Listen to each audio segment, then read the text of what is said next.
ಪ್ರೀತಿಯ ಕೇಳುಗರಿಗೆ ನಮ್ಮ ಚಾನಲ್ಗೆ ಸ್ವಾಗತ. ನೀವು ನಮ್ಮ ಚಾನಲ್ಗೆ ಹೊಸಬರಾಗಿದ್ದರೆ ದಯವಿಟ್ಟು ಸಬ್ಸ್ಕ್ರೈಬ್ ಮಾಡಿಕೊಳ್ಳಿ. Mr Raghav and Mrs Raghav ಕಥೆಯ 62ನೇ ಸಂಚಿಕೆಗೆ ಸ್ವಾಗತ.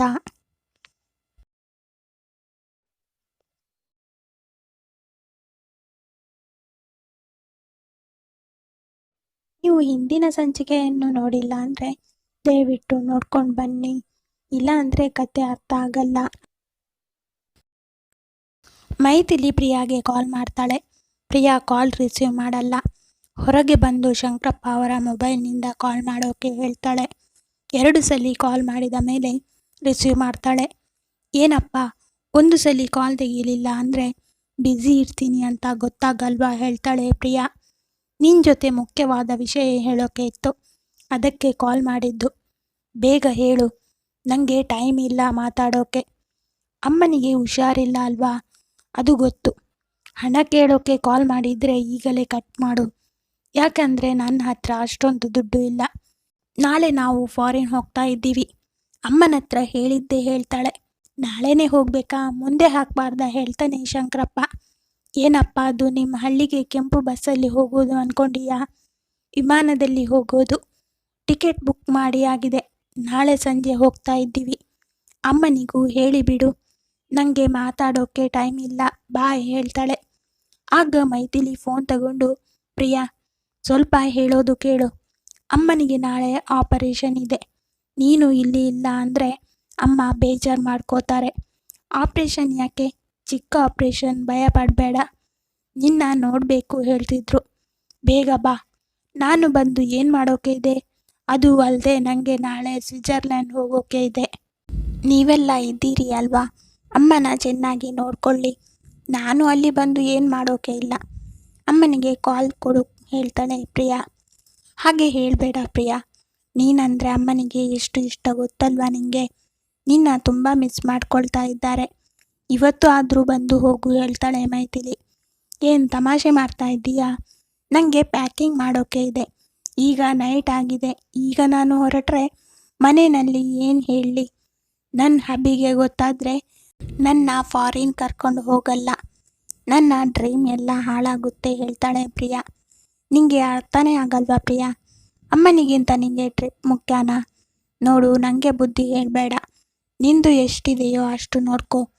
ಅವಳು ನನ್ನ ಅಮ್ಮ, ನನ್ನ ಅರ್ಥ ಮಾಡ್ಕೊಳ್ತಾಳೆ. ಅವಳ ಜೊತೆ ನಾನು ಮಾತಾಡ್ತೀನಿ, ಫೋನ್ ಕೊಡು ಹೇಳ್ತಾಳೆ. ಸರಿ ಹೇಳಿ ಮೈಥಿಲಿ ಫೋನ್ನ ದೇವಿಗೆ ಕೊಡ್ತಾಳೆ. ಪ್ರಿಯಾ ಕಾಲ್ ಮಾಡಿದ್ಲು ಹೇಳ್ತಾಳೆ. ಹೌದಾ ಅಂತ ಖುಷಿನಲ್ಲಿ ಫೋನ್ ತಗೊಳ್ತಾಳೆ ದೇವಿ. ಹಲೋ ಮಮ್ಮಿ, ಹೇಗಿದ್ದೀಯಾ? ನಾಳೆ ನಾನು ಹೋಗೋಕೆ.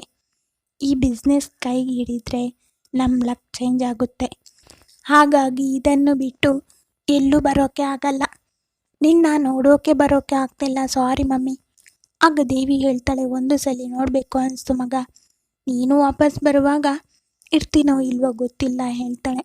ಮಮ್ಮಿ ಹಾಗೆಲ್ಲ ಹೇಳಬೇಡ, ಏನೂ ಆಗಲ್ಲ ನಿಂಗೆ. ಅಪ್ಪ ಮತ್ತು ಅಮ್ಮೋಗಿ ನಿನ್ನ ಚೆನ್ನಾಗಿ ನೋಡ್ಕೋತಾರೆ. ಹೇಳಿದ್ದೀನಿ ಅವರಿಗೆ ಹೇಳ್ತಾಳೆ ಪ್ರಿಯಾ. ನೀನೇನು ಅವರಿಗೆ ಹೇಳೋದು? ಪಾಪ ಅವರು ರಾತ್ರಿ ಹಗಲು ನಿದ್ದೆ ಬಿಟ್ಟು ನನ್ನ ನೋಡ್ಕೋತಾ ಇದ್ದಾರೆ. ನಿಂಗೆ ಒಂದು ನಿಮಿಷ ಬಂದು ನೋಡ್ಕೊಂಡು ಹೋಗೋಕೆ ಆಗಲ್ಲ. ನೀನು ಒಬ್ಬಳು ಮಗಳ.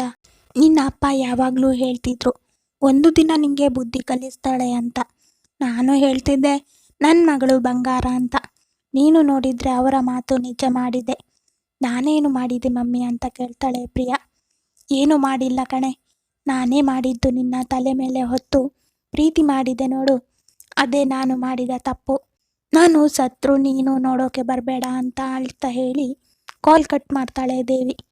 ಮೈಥಿಲಿ ಫೋನ್ ತಗೊಂಡು, ಅಳ್ಬೇಡಿ ಚಿಕ್ಕಮ್ಮ, ಸಮಾಧಾನ ಮಾಡ್ಕೊಳ್ಳಿ, ನಾವೆಲ್ಲ ಇದ್ದೀವಿ ನಿಮ್ಮ ಜೊತೆ, ಏನೂ ಆಗಲ್ಲ.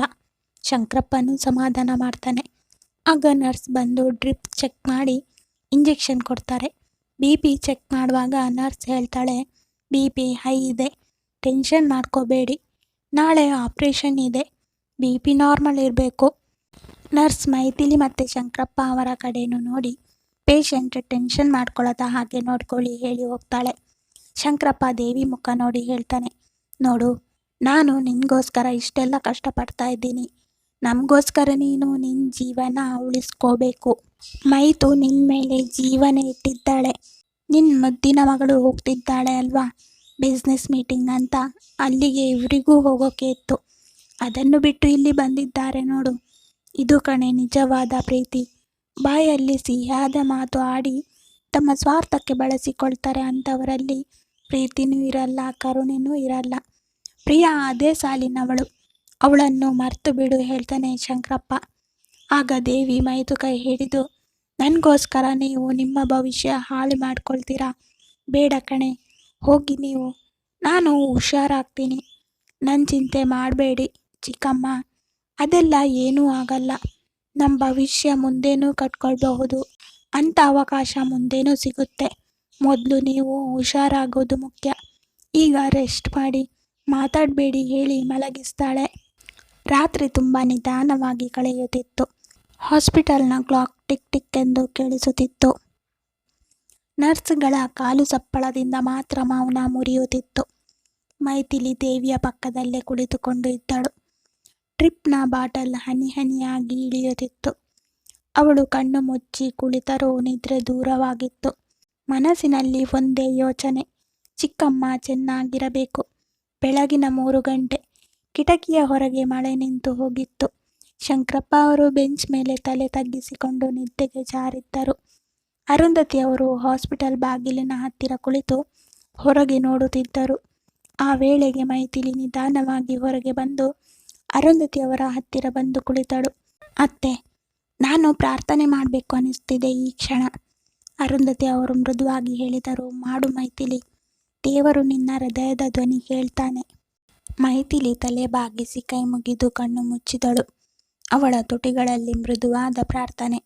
ದೇವರೇ, ಚಿಕ್ಕಮ್ಮ ಬದುಕಬೇಕು. ಅವಳ ಜೀವನಕ್ಕೆ ಹೊಸ ಬೆಳಕು ಕೊಡು. ನಾವೆಲ್ಲ ಒಟ್ಟಿಗೆ ಇರೋ ಶಕ್ತಿ ನಮಗಿರಲಿ. ಬೆಳಗಿನ 5 ಗಂಟೆ ಆಗುವಷ್ಟರಲ್ಲಿ ಹಾಸ್ಪಿಟಲ್ ಚಟುವಟಿಕೆ ಪ್ರಾರಂಭವಾಯಿತು. ನರ್ಸ್ಗಳು ಒಳಗೆ ಹೊರಗೆ ಓಡಾಡುತ್ತಿದ್ದರು. ಸ್ಟ್ರೆಚರ್ಗಳು ಸಿದ್ಧವಾಗುತ್ತಿತ್ತು. ಒಂದು ನರ್ಸ್ ಒಳಗೆ ಬಂದು ಹೇಳಿದರು, ಮೇಡಮ್, ಪೇಷಂಟನ್ನು ಈಗ ಓಟಿಗೆ ಕರ್ಕೊಂಡು ಹೋಗಬೇಕು.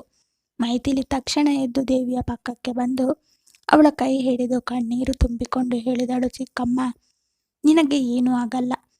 ನೀನು ಕಣ್ಣು ತೆರೆಯುವಾಗ ನಾವು ನಿನ್ನ ಮುಂದೆ ನಿಂತಿರ್ತೀವಿ. ನಿನ್ನ ಮುಖದ ನಗು ನೋಡ್ತೀವಿ. ದೇವಿ ನಿಧಾನವಾಗಿ ಕಣ್ಣು ತೆರೆದು ತುಟಿಗಳಲ್ಲಿ ಒಂದು ನಗು ಮಾಡಿದಳು. ಎಲ್ಲರೂ ದೇವಿಯ ಕೈ ಹಿಡಿದು ಧೈರ್ಯ ಹೇಳಿದರು. ದೇವಿಯ ಕಣ್ಣಂಚಲ್ಲಿ ನೀರು ಹರಿಯಿತು. ನರ್ಸ್ಗಳು ದೇವಿಯನ್ನು ಸ್ಟ್ರೆಚರ್ನಲ್ಲಿ ಹೊರಗೆ ಕರ್ಕೊಂಡು ಹೋದರು. ಮೈಥಿಲಿ ಮತ್ತು ಶಂಕರಪ್ಪ ಅವರ ಹಿಂದೆ ನಡೆದು ಹೋದರು. ಆಪರೇಷನ್ ಥಿಯೇಟರ್ ಬಾಗಿಲಿನ ಹತ್ತಿರ ಬಂದು ಅವರು ನಿಂತರು. Only doctors beyond this point ಎಂಬ ಬೋರ್ಡ್ ಅವರ ಮುಂದೆ. ಶಂಕರಪ್ಪ ಅವರು ಕಣ್ಣೀರು ತುಂಬಿಕೊಂಡು ಅರುಂಧತಿ ಅವರನ್ನು ನೋಡಿದರು. ಅಮ್ಮ, ನನಗೆ ತುಂಬ ಭಯವಾಗ್ತಿದೆ. ಅರುಂಧತಿ ಅವರು ಅವನ ತಲೆ ಹಿಡಿದು ಹೇಳಿದರು, ಭಯ ಬೇಡ ಬೀಗರೆ, ದೇವಿ ಬಲಿಷ್ಠೆ, ನಮ್ಮ ಪ್ರಾರ್ಥನೆ ಬಲಿಷ್ಠ.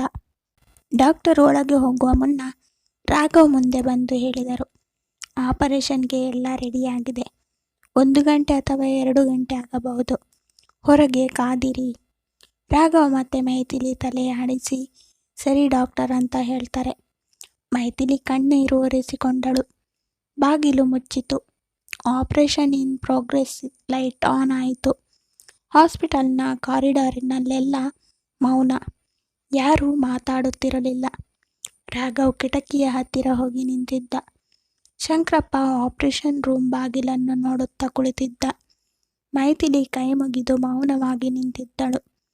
ಅರುಂಧತಿ ಅವರು ನಿಧಾನವಾಗಿ ಹೇಳಿದರು, ಎಲ್ಲರೂ ದೇವರನ್ನು ನಂಬೋಣ. ಅವನು ನಿನ್ನ ಪ್ರಾರ್ಥನೆ ಕೇಳ್ತಾನೆ ಮೈಥಿಲಿ. 3 ಗಂಟೆಗಳಾದರೂ ಬಾಗಿಲು ತೆರೆದಿಲ್ಲ. ಮೈಥಿಲಿಯ ಕಣ್ಣು ಕೆಂಪಾಗಿತ್ತು. ಕಾಲು ತಾಳ್ಮೆಯಿಂದ ಕಾದಿರಲಿಲ್ಲ. ಅವಳು ಪ್ರಾರ್ಥನಾ ಕೋಣೆಯತ್ತ ನಡೆದಳು. ಅಲ್ಲಿ ಸಣ್ಣ ದೀಪದ ಬೆಳಕು ಹೊಳೆಯುತ್ತಿತ್ತು. ಅವಳು ದೇವರ ಮುಂದೆ ಕುಳಿತು ಕಣ್ಣೀರು ಹಾಕುತ್ತಾ ಹೇಳಿದಳು, ದೇವರೇ, ನಾನು ಎಷ್ಟೇ ತಪ್ಪು ಮಾಡಿದ್ದರೂ ಚಿಕ್ಕಮ್ಮನ ಜೀವ ಉಳಿಸು. ಅವಳಿಗೆ ಬದುಕು ಕೊಡು. ನನಗೆ ನೋವು ಕೊಡಬೇಡ. ಅವಳಿಗೆ ಏನಾದರೂ ಆದರೆ ನನಗೆ ಸಹಿಸಲಾಗದು. ಅಷ್ಟರಲ್ಲಿ ಹಿಂದಿನಿಂದ ಅರುಂಧತಿ ಅವರ ಧ್ವನಿ ಕೇಳಿತು, ಮೈಥಿಲಿ. ಅವಳು ಹಿಂತಿರುಗಿ ನೋಡಿದಳು. ಅರುಂಧತಿ ಅವರ ಕಣ್ಣು ತುಂಬಿ ನಗು ಮೂಡಿತ್ತು. ಆಪರೇಷನ್ ಮುಗಿದಿದೆ, ಸಕ್ಸಸ್ ಆಯಿತು. ಮೈಥಿಲಿ ತಕ್ಷಣ ನಿಶ್ಚಲ, ಕಣ್ಣೀರಿನಿಂದಲೇ ನಗು ಮೂಡಿತು. ಏನೂ ತೊಂದರೆ ಇಲ್ಲ ಅಲ್ವಾ ಅತ್ತೆ? ಇಲ್ಲ ಮೈಥಿಲಿ, ಎಲ್ಲ ಸರಿಯಾಗಿ ಆಯಿತು. ಡಾಕ್ಟರ್ ಹೇಳಿದ್ದಾರೆ. ದೇವಿ ಪ್ರಸ್ತುತ ಸ್ಥಿರವಾಗಿದ್ದಾರೆ. ಅವಳು ನಿಟ್ಟುಸಿರೆಳೆದಳು. ಹೃದಯದಿಂದ ಕಲ್ಲು ಇಳಿದಂತಾಯಿತು. ಮೈಥಿಲಿ ಓಡಿ ದೇವಿಯ ರೂಮ್ ಮುಂದೆ ಬಂದು ನಿಂತಳು. ಓಟಿ ಬಾಗಿಲು ತೆರೆದು ಸ್ಟ್ರೆಚರ್ ಹೊರಗೆ ಬರುತ್ತಿತ್ತು. ದೇವಿಯ ಮುಖ ನೋಡಿದರು ಎಲ್ಲರೂ. ಡಾಕ್ಟರ್ ಹೇಳಿದ್ರು ಇವರನ್ನು ವೆಂಟಿಲೇಟರಲ್ಲಿ ಇರ್ತೀವಿ. ಪ್ರಜ್ಞೆ ಬಂದಮೇಲೆ ನೋಡಿ ಹೇಳಿ ದೇವಿನ ಕರ್ಕೊಂಡು ಹೋಗ್ತಾರೆ. ಅರುಂಧತಿ ಅವರು ಮತ್ತೆ ಮೈಥಿಲಿ ಮನೆಗೆ ಹೋಗಿ ಫ್ರೆಶ್ ಆಗಿ ತಿಂಡಿ ತಿಂದು ರಾಘವ್ ಮತ್ತು ಶಂಕರಪ್ಪ ಅವರಿಗೆ ಊಟ ರೆಡಿ ಮಾಡಿ ತರ್ತಾರೆ. ಮರುದಿನ ಬೆಳಿಗ್ಗೆ ದೇವಿಗೆ ಪ್ರಜ್ಞೆ ಬರುತ್ತೆ. ನರ್ಸ್ ಬಂದು ಹೇಳ್ತಾಳೆ, ಒಬ್ರು ಯಾರಾದರೂ ಹೋಗಿ ಅಂತ. ಮೈಥಿಲಿ, ನೀನೇ ಹೋಗು ಅಂತ ಶಂಕರಪ್ಪ ಹೇಳ್ತಾನೆ. ಮೈಥಿಲಿ ನಿಧಾನವಾಗಿ ಹೆಜ್ಜೆ ಇಟ್ಟು ಹೋಗ್ತಾಳೆ. ದೇವಿ ಮಲಗಿದ್ದ ಬೆಡ್ ಪಕ್ಕ ಹೋಗಿ ದೇವಿಯ ಕೈ ಹಿಡಿದು ನಿಶಬ್ದವಾಗಿ ಕಣ್ಣೀರಿಟ್ಟಳು. ನೀನು ಗೆದ್ದೆ ಚಿಕ್ಕಮ್ಮ, ನೀನು ಹಿಂತಿರುಗಿ ಬಂದೆ. ದೇವಿ ನಿಧಾನವಾಗಿ ನಗುತ್ತಾ ಹೇಳಿದಳು, ನಿನ್ನ ಪ್ರಾರ್ಥನೆ ಕೇಳಿಸಿಕೊಂಡ ದೇವರು. ಅರುಂಧತಿ ಅವರು ಬಾಗಿಲಿನ ಗ್ಲಾಸ್ನಲ್ಲಿ ಆ ದೃಶ್ಯ ನೋಡುತ್ತಿದ್ದರು. ಅವರ ಮುಖದಲ್ಲಿ ಸಂತೋಷ, ಕಣ್ಣೀರು, ಶಾಂತಿ ಎಲ್ಲವೂ ಒಂದೇ ಸಮಯದಲ್ಲಿ. ಅವರು ತಮ್ಮೊಳಗೆ ಹೇಳಿಕೊಂಡರು, ಈ ಮನೆಯ ತೊಂದರೆ, ಕಷ್ಟ, ನೋವು ಎಲ್ಲವೂ ನಿಧಾನವಾಗಿ ಸರಿಯಾಗುತ್ತಿವೆ. ದೇವರು ನಮ್ಮೆಲ್ಲರನ್ನು ಮತ್ತೆ ಒಂದಾಗಿಸುತ್ತಿದ್ದಾನೆ. ಆ ಕ್ಷಣ ಹಾಸ್ಪಿಟಲ್ನ ಹೊರಗಿನ ಬೆಳಕು ಕಿಟಕಿಯೊಳಗೆ ಹರಿಯಿತು, ಹೊಸ ಬೆಳಕಿನ ಕಿರಣಗಳಂತೆ. ಮೈಥಿಲಿ ದೇವಿಯ ಕೈ ಹಿಡಿದು ಕೆಲ ಕ್ಷಣ ಮೌನವಾಗಿಯೇ ಕುಳಿತಿದ್ದಳು. ದೇವಿಯ ಮುಖದಲ್ಲಿ ಸಣ್ಣ ನಗು. ನರ್ಸ್ ಬಂದು, ಮೇಡಮ್, ಪೇಷಂಟ್ಗೆ ರೆಸ್ಟ್ ಬೇಕು, ಸ್ವಲ್ಪ ಹೊತ್ತು ಮಾತ್ರ ಮಾತಾಡಿ ಅಂತ ಹೇಳಿ ಹೊರಗೆ ಹೋದಳು. ಮೈಥಿಲಿ ನಿಧಾನವಾಗಿ ದೇವಿಯ ತಲೆ ಸರಿಪಡಿಸಿ ಹೇಳಿದಳು, ಚಿಕ್ಕಮ್ಮ, ನಿನಗೆ ಗೊತ್ತಾ, ನಿನ್ನ ನಗುವನ್ನು ಮತ್ತೆ ನೋಡಿದಾಗ ನನಗೆ ಎಷ್ಟು ಹಗುರ ಆಯಿತು ಅಂದರೆ. ದೇವಿ ನಿಧಾನವಾಗಿ ಕಣ್ಣು ತೆರೆದು, ನಿನ್ನಿಂದ ನನ್ನ ಬದುಕು ಉಳಿಯೋದು ಖಂಡಿತ ಅನ್ನಿಸ್ತು. ನಿನಗೆ ದೇವರು ಆಶೀರ್ವಾದ ಮಾಡ್ತಾನೆ ಮೈತು. ಆಗ ಶಂಕರಪ್ಪ ಒಳಗೆ ಬಂದ. ಅವನ ಕಣ್ಣಲ್ಲಿ ಕಣ್ಣೀರು, ಆದರೆ ತುಟಿಯಲ್ಲಿ ನಗು. ನೀನು ಚೆನ್ನಾಗಿದ್ದರೆ ನನಗೆ ಇನ್ನೇನು ಬೇಕಿಲ್ಲ ದೇವಿ, ನಾವು ಎಲ್ಲರೂ ನಿನ್ನ ಜೊತೆಗೆ ಇದ್ದೀವಿ. ದೇವಿ ಅವನತ್ತ ನೋಡುತ್ತಾ, ನೀನು ಎಷ್ಟು ಕಷ್ಟಪಟ್ಟು ನೋಡು. ಶಂಕರಪ್ಪ ತಲೆ ತಿರುಗಿಸಿ, ಅದನ್ನು ಮಾತಾಡಬೇಡ. ಆ ಸಮಯದಲ್ಲಿ ಬಾಗಿಲು ತೆರೆದು ರಾಘವ್ ಒಳಗೆ ಬಂದ. ಅವನ ಕೈಯಲ್ಲಿ ಕೆಲವು ವರದಿ ಪೇಪರ್ಗಳು. ಅತ್ತೆ, ಎಲ್ಲ ರಿಪೋರ್ಟ್ಗಳು ನಾರ್ಮಲ್ ಬಂದಿವೆ. ಈಗ ನೀವು ನಿಧಾನವಾಗಿ ರಿಕವರಿ ಆಗ್ತೀರಿ. ಆದರೆ ಕೆಲ ದಿನಗಳು ಅಬ್ಸರ್ವೇಷನ್ನಲ್ಲಿ ಇರಬೇಕು. ಅರುಂಧತಿ ಅವರು ಒಳಗೆ ಬಂದು, ದೇವರ ಕೃಪೆ, ಇಷ್ಟು ದಿನ ಉಸಿರೇ ಭಾರ ಆದಂತಿತ್ತು. ಈಗ ನಿಜವಾಗಿಯೂ ಮನಸ್ಸು ಶಾಂತ ಆಯಿತು. ದೇವಿ ಎಲ್ಲರತ್ತ ನೋಡುತ್ತಾ ಕೇಳಿದಳು, ಪ್ರಿಯಾ ಕಾಲ್ ಮಾಡಿದ್ಲಾ ನಿನ್ನೆ ರಾತ್ರಿ? ನನ್ನ ಕೇಳಿದ್ಲಾ? ಅರುಂಧತಿ ಅವರು ನಿಧಾನವಾಗಿ ತಲೆಯಾಡಿಸಿ, ಇಲ್ಲ. ದೇವಿಯ ಕಣ್ಣು ಸ್ವಲ್ಪ ತೇವಗೊಂಡಿತು. ಹೋಗ್ಲಿ ಅಮ್ಮ, ಅವಳ ಕನಸು ಸಾಕಾರ ಆಗಲಿ, ದೇವರು ಅವಳ ಜೊತೆ ಇರಲಿ ಎಂದು ಮೈಥಿಲಿ ಹೇಳಿದಳು. ಮೈಥಿಲಿಯ ಮಾತು ಕೇಳಿ ತುಟಿಯ ತುದಿಯಲ್ಲಿ ನಗು ಮೂಡಿಸಿದಳು. ನಿನ್ನ ಹೃದಯ ಯಾವಾಗಲೂ ಹೀಗೆ ದೊಡ್ಡದು ಮೈತು. ನೋವಿನಲ್ಲೂ ಇತರರ ಸುಖಕ್ಕಾಗಿ ಪ್ರಾರ್ಥನೆ ಮಾಡ್ತೀಯ. ಆಗ ನರ್ಸ್ ಬಂದು, ಪೇಷಂಟ್ಗೆ ರೆಸ್ಟ್ ಬೇಕು, ಈಗ ಎಲ್ಲರೂ ಹೊರಗೆ ಹೋಗಿ ಅಂತ ಹೇಳಿದಳು. ಎಲ್ಲರೂ ನಿಧಾನವಾಗಿ ಹೊರಗೆ ಬಂದು ಕಾರಿಡಾರ್ನಲ್ಲಿ ಕುಳಿತರು. ಹಾಸ್ಪಿಟಲ್ನ ಹಾಲ್ನಲ್ಲಿ ಬೆಳಗಿನ ಕಾಫಿ ಸುವಾಸನೆ ಹರಡಿತ್ತು. ರಾಘವ್ ಅರುಂಧತಿಗೆ ಕಾಫಿ ಕೊಡುತ್ತಾ ಹೇಳಿದ, ಮಮ್ಮಿ, ನಿಜ ಹೇಳಬೇಕಂದ್ರೆ ನಿನ್ನೆ ರಾತ್ರಿ ನನ್ನ ಹೃದಯವೇ ತಡೆಯುತ್ತಿರಲಿಲ್ಲ. ಎಲ್ಲರಿಗೂ ಭಯ. ಅರುಂಧತಿ ಅವರು ಹೇಳ್ತಾರೆ, ಹೌದು. ಮೈಥಿಲಿ ಕುಗ್ಗಿ ಹೋಗಿದ್ದಳು. ಅವಳ ಪ್ರಾರ್ಥನೆಗೆ ಫಲ ಸಿಕ್ಕಿದೆ. ಆ ಮಧ್ಯೆ ಮೈಥಿಲಿ ಕಿಟಕಿಯ ಬಳಿ ನಿಂತು ಹೊರಗಿನ ಬೆಳಕು ನೋಡುತ್ತಾಳೆ. ಸೂರ್ಯನ ಮೊದಲ ಕಿರಣ ಹಾಸ್ಪಿಟಲ್ ಕಟ್ಟಡದ ಗಾಜಿನ ಮೇಲೆ ಹೊಳೆಯುತ್ತಿತ್ತು. ಅವಳ ಮನಸ್ಸಿನಲ್ಲಿ ಈ ಮನೆ ಮತ್ತೆ ನಗುವಿನಿಂದ ತುಂಬಬೇಕು. ಚಿಕ್ಕಮ್ಮ ಮತ್ತೆ ಮನೆಗೆ ಬಂದು ನಮ್ಮ ಮಧ್ಯೆ ಇರಬೇಕು. ಅಷ್ಟರಲ್ಲಿ ರಾಘವ್ ಅವಳ ಹತ್ತಿರ ಬಂದು ಕೇಳಿದ, ಮೈತು, ನೀನು ನಿನ್ನೆ ರಾತ್ರಿ ಊಟವೇ ಮಾಡಲಿಲ್ಲ ಅಂತೆ.